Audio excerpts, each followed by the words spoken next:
Alright, so what are my thoughts about this game?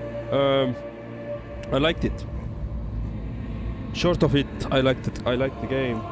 What I didn't like about the game is that sometimes the combat didn't make any sense. Sometimes I was in middle of action when enemies were just faster than me and I had no answer there.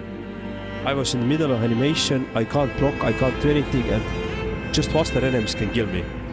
That happened here in the boss fight as well. So that's the part I didn't like. But otherwise, it is a good soulslike. It is very good soulslike, I'm gonna be honest. The combat was very fluid.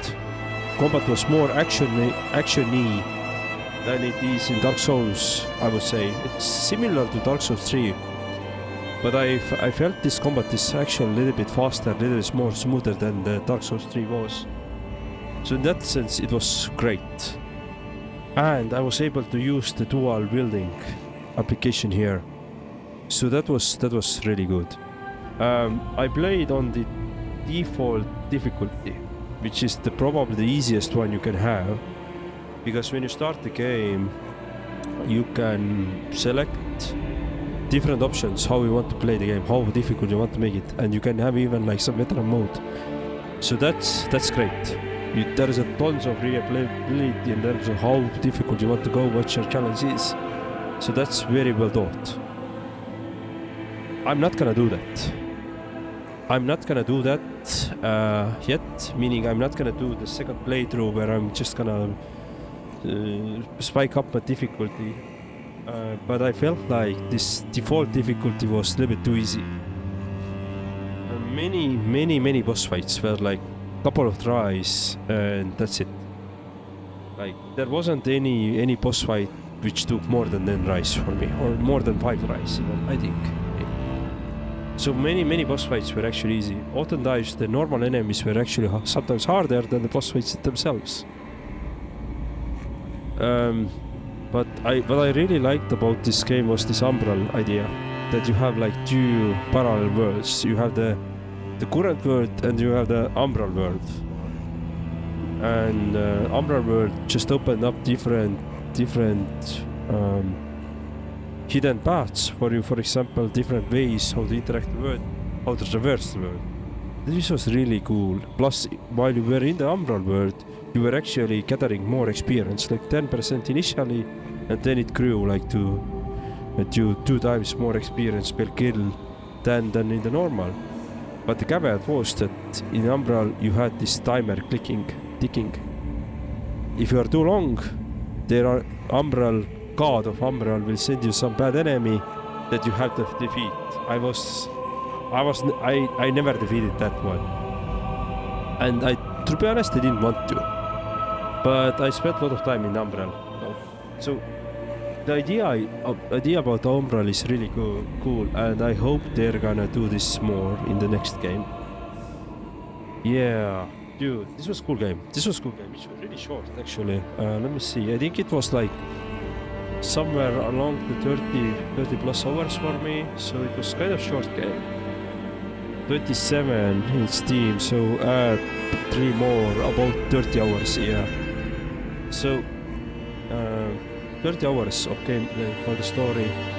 Now, what sucks about this game, and this is really crucial for me, is that this game has a DLC which unlocks a playable character.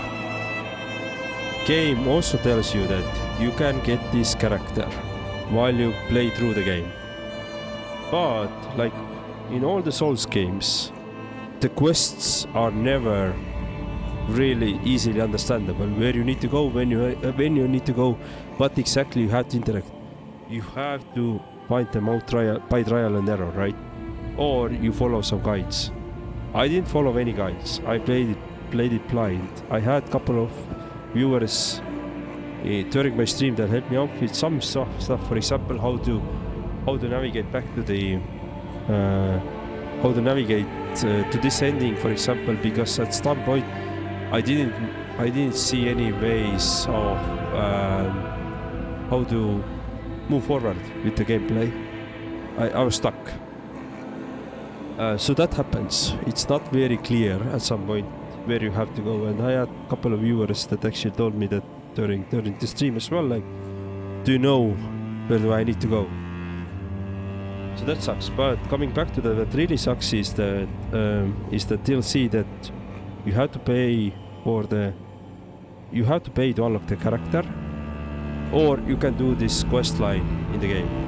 I didn't understand how you can do this quest line at all. I don't know when it started.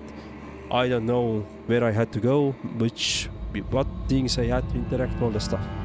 Meaning I didn't unlock that character. If I want to unlock that character, my only option now is, well, I have two options. To pay money, real money, or take the guide and do the playthrough again. I'm most likely going to pay the money now. That sucks. Don't do this, please. Dear devs, don't fucking do this. Do not gatekeep your game's content that is meaningful for the game with some bullshit DLCs like that. That sucks. Otherwise, great game. I like it. I love the combat. I love the combat fluidness, all that stuff. Really enjoyable. Yeah. And if you like to see my playthrough, it's all visible in YouTube, so please check it out. I have a separate playlist. The playlist link will be also linked under this my thoughts video, so in YouTube. Thank you very much for watching, and I'll see you next time.